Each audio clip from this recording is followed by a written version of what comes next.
Please help me welcome Rocky to the stage for his speech workshop.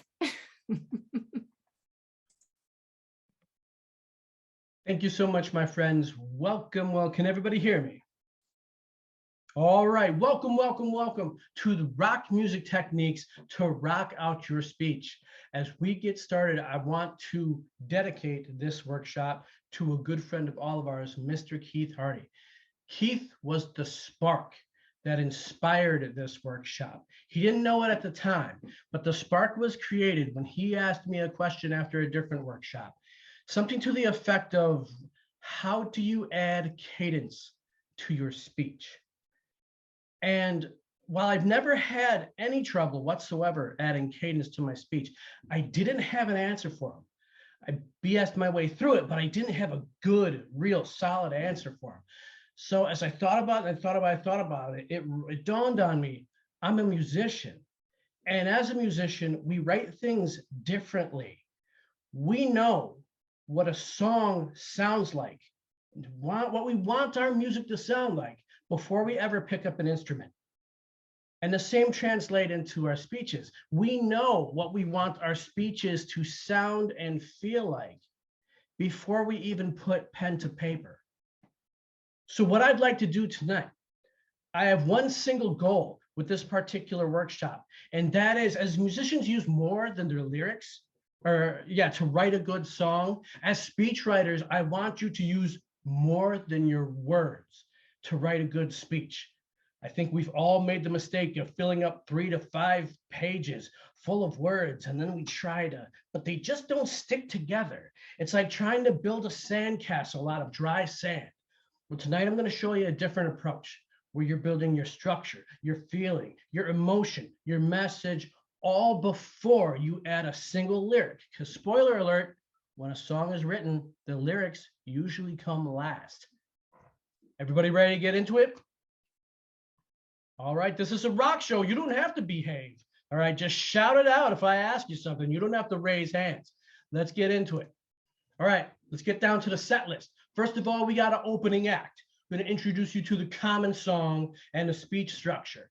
But after that's out of the way, then it's time for the headliner, and the headliner is you. I'm going to walk you through what your structure is. What is your beat? What is your chorus? What is your light show? And then I'm going to top it off by giving you some tips on how to prepare for the stage. So let's get into it. Opening act, song structure versus speech structure. There's an extremely popular song structure out there. And it starts out by some kind of intro. Maybe it's the chorus, maybe it's something to build up to the verse in the chorus. But then we hit the verse to the chorus, another verse, right back to the chorus. Then we hit a bridge or a verse 3, some kind of twist, something a little bit different, some little extra hook to pull us all in. And then we go right back to that chorus, skate out. That is an extremely common song structure. And even if you've never written a song before, that should sound kind of familiar, because for this, I'm going to show you how every single one of us has written a speech like this. But first, let me get myself out of the way. And let's go ahead and get a common speech structure. First, there's the intro, where they introduce the message. Then we have our verse 1, where you add something, a story, an example to support that message. Then our chorus, repeat the message. Verse 2, another example or story to support the message. Repeat that message. Then there's our bridge. That's a twist, a personal touch, a call to action, something a little bit different to grab them, to hook our audience. Repeat that chorus, and then we have our outro. Every single one of us, either on purpose or on accident, has written a speech that goes along this formula. So you can see when it comes to cadence, speeches are not much different than songs. The big thing I want you to remember, the one thing that songs do that a lot of speeches don't, is their chorus always sounds the same. Even if it's different words, They're going to the same beat, the same riffs. It's the same.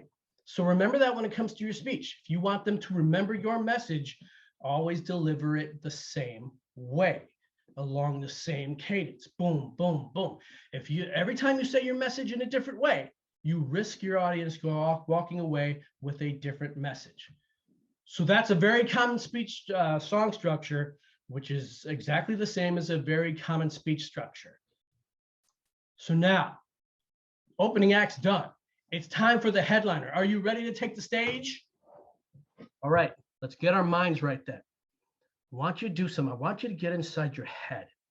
Look at the wall, look away. The only thing I want you looking at is the picture in your head. I want you to think about not just your next speech, but I want you to visualize yourself giving your best speech. I want you to visualize you giving your hit, your masterpiece. Rock music goes much deeper than just the brain. So I want you to go down into your heart and your soul and picture yourself giving that world championship speech. Don't worry about the words that are coming out of your mouth. Those will come later. Just look at what you're doing.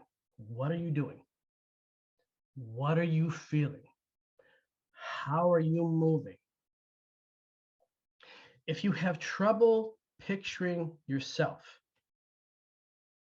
picture the audience. Well, how are they reacting? Are they laughing? Are they crying? Are they leaning in, interested in what you have to say? Are they chilling back because you're relaxing them? What is going on? Remember, rock music is rebellious. So I want you to take all the rules that don't help you, and I want you to throw them away. I want you to take all the limitations that you have put on yourself or others have put upon you, and I want you to grab those and throw those away and pretend like you could do absolutely anything. Now, we don't have 5 to 7 minutes to have you watch your whole speech in your head. So quick fast forward through the rest of it.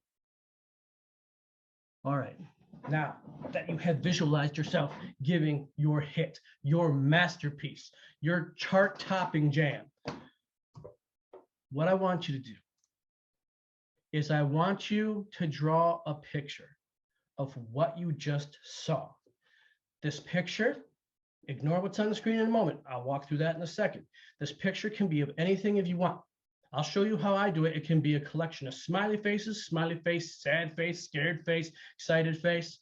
It could be pictures of for whatever you want. If pictures aren't your thing, you can write down words, but I want you, don't start writing down words to your speech. Don't write your lyrics.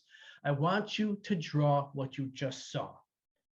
This is what I use. Use whatever you want. And to my multitaskers out there, my people who are absolutely amazing at multitasking, feel free to start drawing something right now while you're still listening to me. And if you want to, you can show it at the end of the workshop. This is the graph I like to draw. As you notice, I have my one line right down the middle. I like to call this my energy graph. Notice everything is the higher up on the screen it goes, that's positive energy. The lower on the screen it goes, that's negative energy. All right, now I like to blast right out of the gate. So you notice my blue line shoots straight up in the air. And notice I added emotions in there because I'm huge on emotion. This is what I want them to feel. Excitement. You're coming with me and we're going to have a good time. I'm grabbing you, we're throwing on the bus. We're going to have an awesome time. Get you on that bus of excitement. But then I have to drop you. Sorry. So bam, I want to surprise you. I want to shock you. And that's when the energy starts dipping down from positive energy, shock and embarrassment. And just when you think you couldn't go any lower, oh yes, we get much deeper than sadness down into shame. But I don't want to bum you out either. So I want to shoot you straight up in the air and let's get some humor. Let's get us back above the line. All right, now we're back above the line. I do have to introduce conflict because we got to solve something with this message of ours.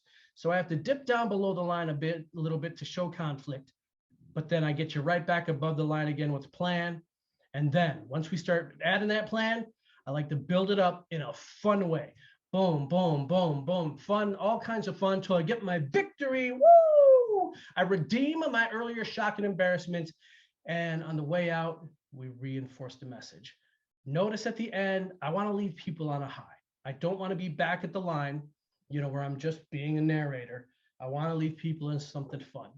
So again, you just visualized yourself giving the speech of a lifetime, your masterpiece, your #1 best ever.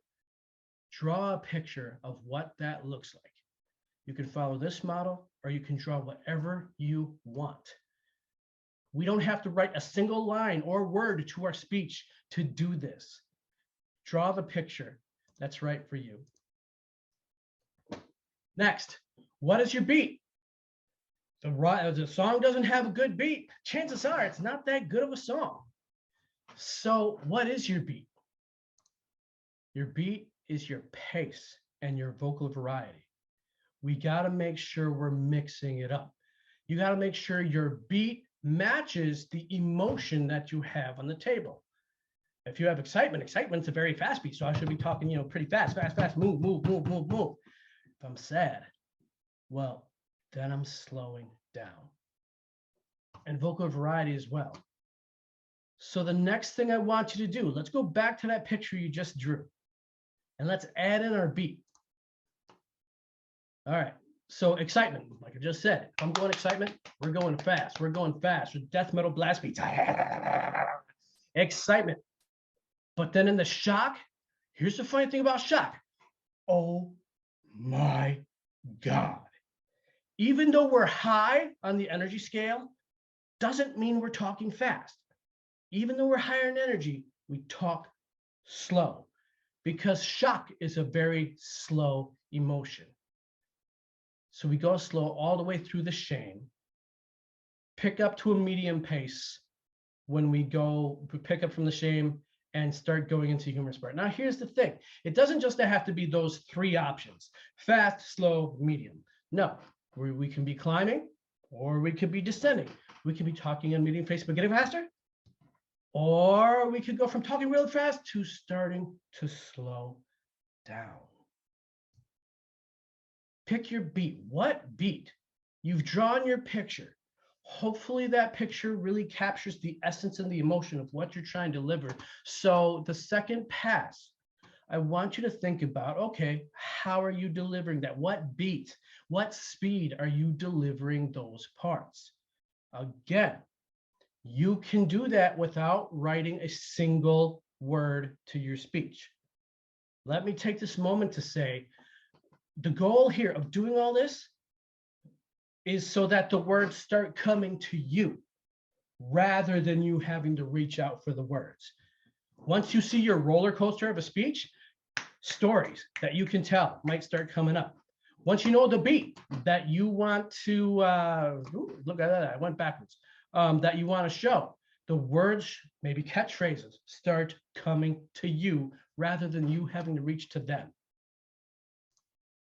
All right, still talking about the beat. We've got a big question. I'm going to ask a question. Everybody shout it out. If you're listening to a 4/4 song, that means 1, 2, 3, 4 beats per measure. Tell me this. Are you clapping on the 1 and the 3, or are you clapping on the 2 and the 4? Shout it out. B. B, I heard a B. Anybody else? All 4. All 4. I like Keith's answer. The answer is both are right. It's whatever the song inspires you to do. How's that for a cop-out? If a song is driving you forward, 1, 2, 3, 4, then yeah, then you're clapping on the 1 to 3. If the song is settling back into a groove, 1, 2, 3, 4. All right, well, there you got it. It's whatever the song inspires you to do, but what you need to remember is that no matter where they're clapping, like Keith said, they're bobbing their heads to all 4 beats. And bobbing your head is where they're swallowing your information. They're biting and swallowing. We deliver information in pairs. Studies have shown whatever you tell people, whatever information, data you present people with, they are most likely to remember the first thing and the last thing. So when you talk, you're delivering information in pairs. There's the first thing you say and the last thing you say. And as they're bobbing their head, they're biting, swallowing, bite, swallow, start, finish, start, finish. So what I want you to do is don't just think about the beat of your speech as a whole. When you start adding those lyrics, those words to your speech, I want you to put the most important thing of every single statement at the front and the end, so that they know when to start capturing, they know when to swallow. Bite, swallow, bite, swallow. 1, 2, 3, 4. Because again, they're bobbing their head to every single count of the beat. So make sure they are biting and swallowing at the same time. All right, here's, okay, quiz. As far as how it relates to a speech, what is your chorus? We've been over this already. Shout it out if you remember. Repeat the message. Yes, exactly. The chorus is your message. Thank you so much. So now, what is your chorus? Let's go back to our picture. All right, where you have your picture, where are you going to deliver the message? So all I did is I just added little stars to my speech where I'm going to drop the message. And you'll notice the first time I have a blue star. Why you have a blue star, Rocky? I'll tell you why I have blue star, because I'm introducing the message, but I'm not saying the exact message. I'm foreshadowing the message at this point. So here's what I want you to think about. In order to give someone a message about how you got something right, you need to show them how you got something wrong. If you're introducing something to solve a problem, you need to introduce what that problem is. So the first time you introduce your message, foreshadow the message, foreshadow the lesson, show what went wrong in order for you to get there. So in my speech, I have what went wrong, that's the blue star. Then the rest of them is the message on how to get it right. Now, do you notice any pattern in terms of where in the roller coaster these stars happen to fall? They're right along that neutral energy line, aren't they? That like matter of fact narrator type thing. And that's usually, this is what proves that my song structure here isn't much different than the verse, chorus model. We have a verse, bam, drop that message. We have another verse, bam, drop that message. Couple little verses up and down, bam, drop that message. And then in the end, roll out with the message. So again, take them on a journey. Plug them back in. Take them on a journey. Plug them back in. Pick the places where you want to drop your chorus. All right, my friends. Where, and not, pardon me, what is your light show? A friend of mine who does lights and sound, for that matter, for international bands once said something to me very interesting. He said, Rocky, a light show is like mind control. You are controlling your crowd. The crowd is doing things depending on what the lights are doing. Think about this. You're in an arena. You're seeing a rock show. There's 10, 20, 30, 40, 60,000 people in that arena. There's hundreds, if not thousands, of people in there who say they have no rhythm whatsoever. And they're probably right. But if you look at all of them, they're bobbing their head right exactly when they need to. Why? They thought they had no rhythm. They probably don't, but it's not because of what they're hearing. It's because of what they're seeing.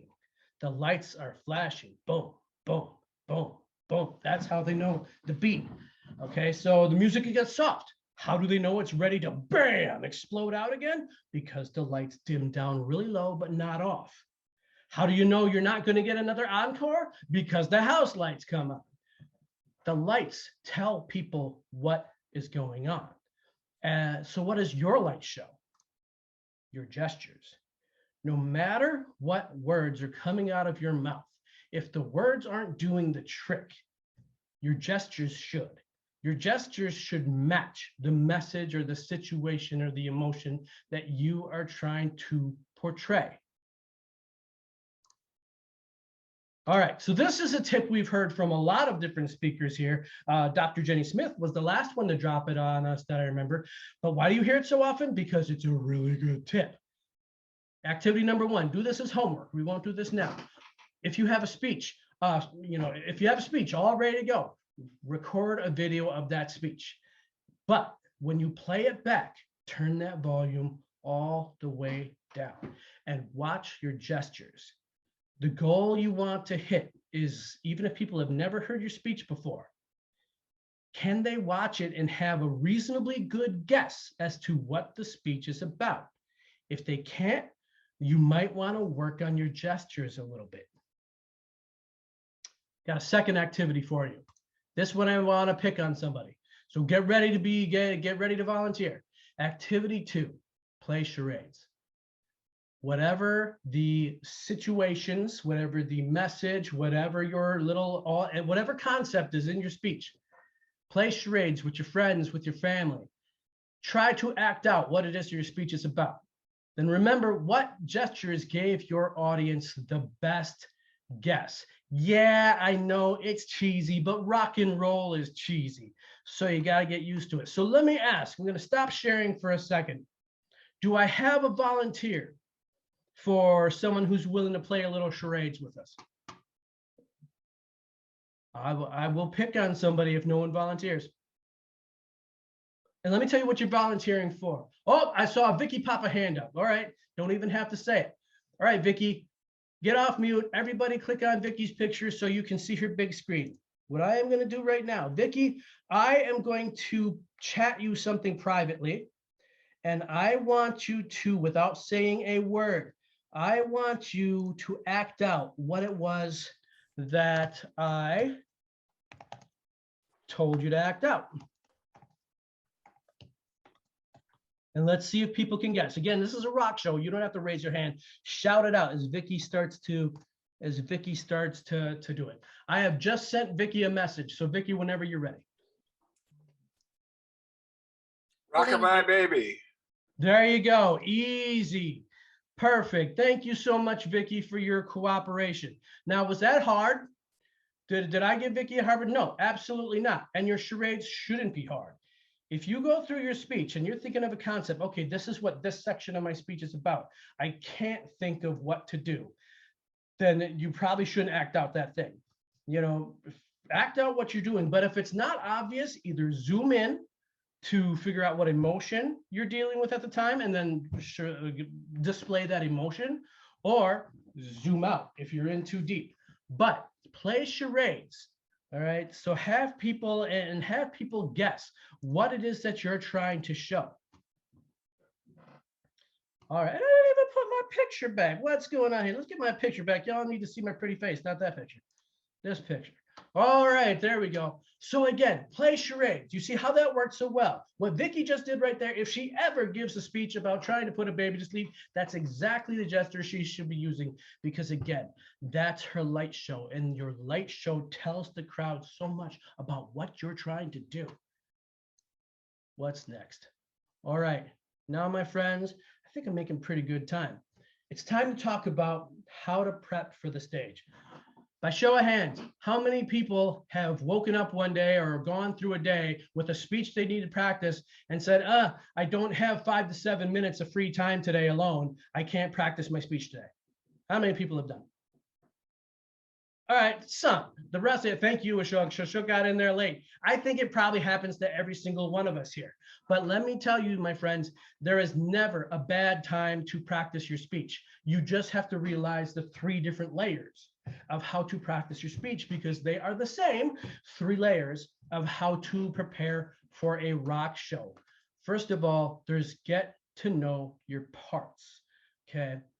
You don't have to go through your entire speech to learn your parts. Matter of fact, even before you get to rehearsal, you should know your parts, which is if there's different voices you're using, practice those parts. If you have a catchphrase, practice those parts. Back to the voices. They don't even have to be lines to your speech. If you have a voice, you change your voice for a particular part or character.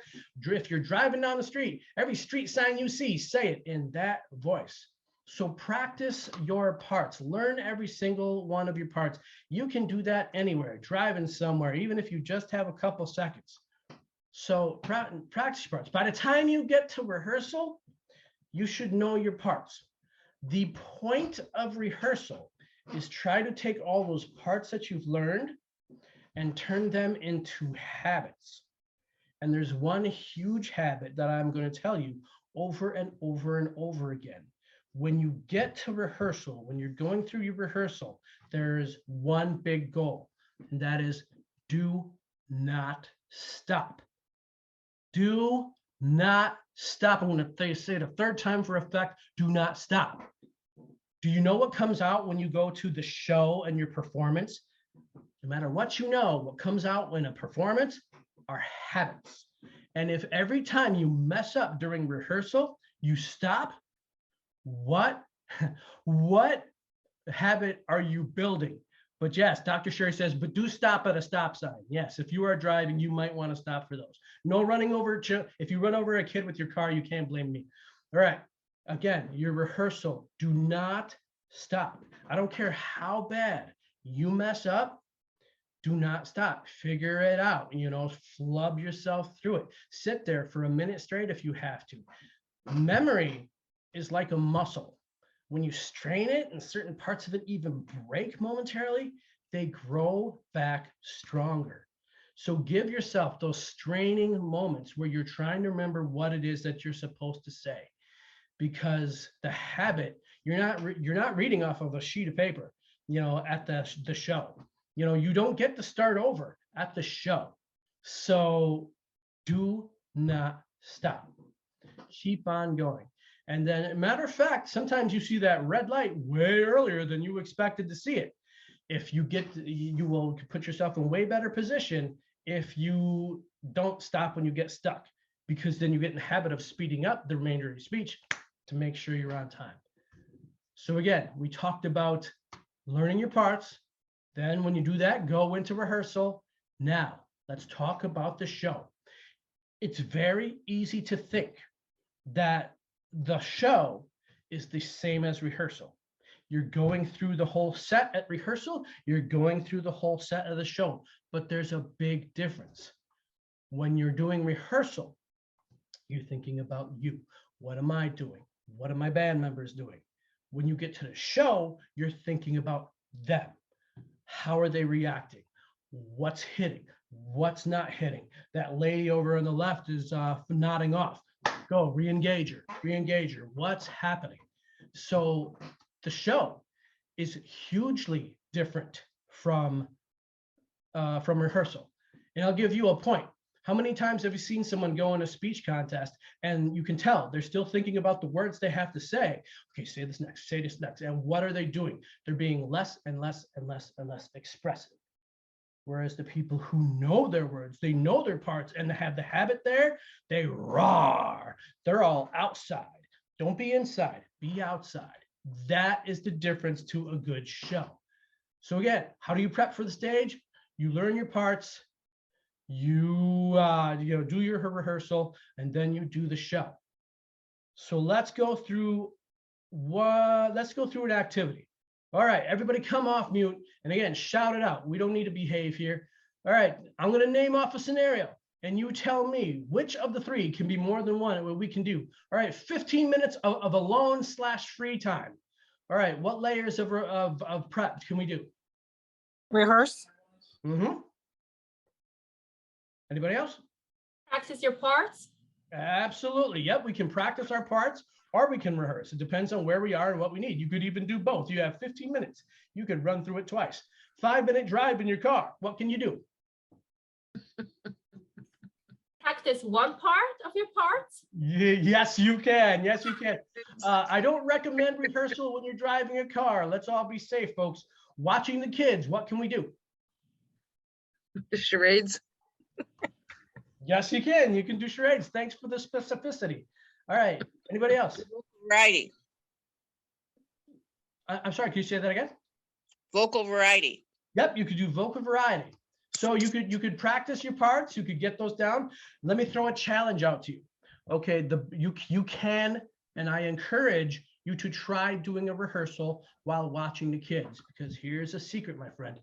If just like when I'm writing a song and practicing a song, if I can, tell my kids to stop messing with the knives or putting forks in the outlets and not mess up the song that I'm playing, I am ready for the show.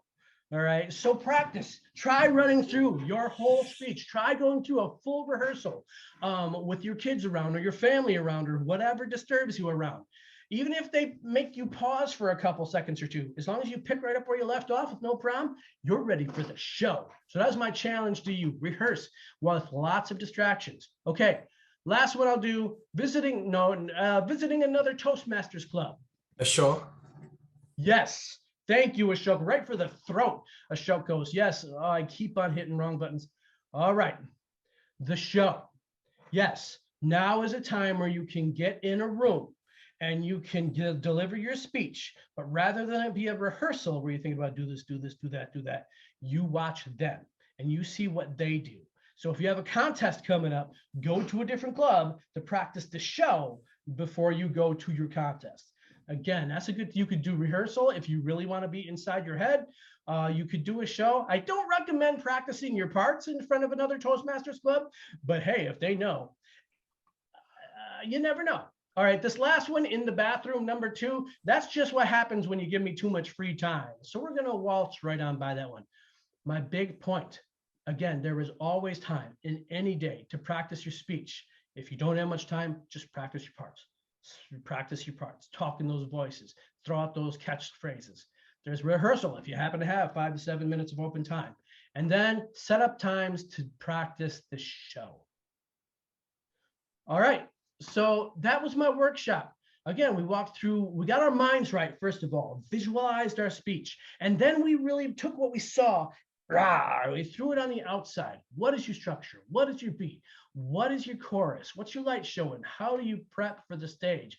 Again, at the very least, the first 3 or 4 of these you can do before you write a single lyric to your song or a word to your speech. And rather than having to reach out for those words, the words should start clicking and coming to you. I had an idea for what I was going to do for an encore. I can't remember what it is, but you know what? I think I've used up enough time, so I'll throw it on as extra credit some other day. So with that, why don't I go on the Q&A session? Does anybody have any questions for me before I hand the show back to our closing act, our beautiful Toastmaster and friends? I want to say thank you, Eric. That was fantastic. I would love a copy of that. That's awesome. Thank you so much. Thank you so much. Thank you. Encore! Encore! Oh, and I see a note. I gave my speech in the bathroom last night. So I did. oh yeah, and someone else said bathrooms usually have good acoustics. Yes, they do. Bit of an echo, but yes. All right, anyone else? Otherwise, I'll hand it right back to the Toastmaster. How do you deal best with nerves? Sometimes you can get nervous, right? No matter how many times you've practiced that, all of a sudden it matters and you freeze up and you forget certain words. How do you deal with that? No, great question. Nerves are always a part of it, but here's what I always tell people. Your nerves are your energy. And the key is to use your energy for what energy is meant to do. Energy is meant to make you move, you know, to make you, a lot of people try to block or hold in that fear. And what they do is it just wants out. So that's when you hear their voices tremble, their hands shake. But you see the people, when people use energy as it's meant to be used and they're throwing it at people, they talk louder, they move with purpose. That energy is coming out. That's why if you ever go on a roller coaster, you should scream on a roller coaster because it's miserable to sit there and try to hold it all in. Take that fear and throw it at people. Don't think something's wrong because you're afraid. Something is right. You should be emotionally invested. So take that and let that be the difference between you and all the other competitors. Because rather than being nervous and trying to remember every word, you're grabbing that nervous energy and you're rocking the stage. So by all means, practice, practice, practice to make sure the nervousness doesn't stop you. But once you're unstoppable, get out there and let them know. Awesome. Thank you very much. I like it. Okay. Friends, I think it's 7:57 on my clock Central Time. So I think this is a good time to hand it back to our Toastmaster. Thank you so much for listening. And yeah, I will talk more to you later. Thanks all. Take care.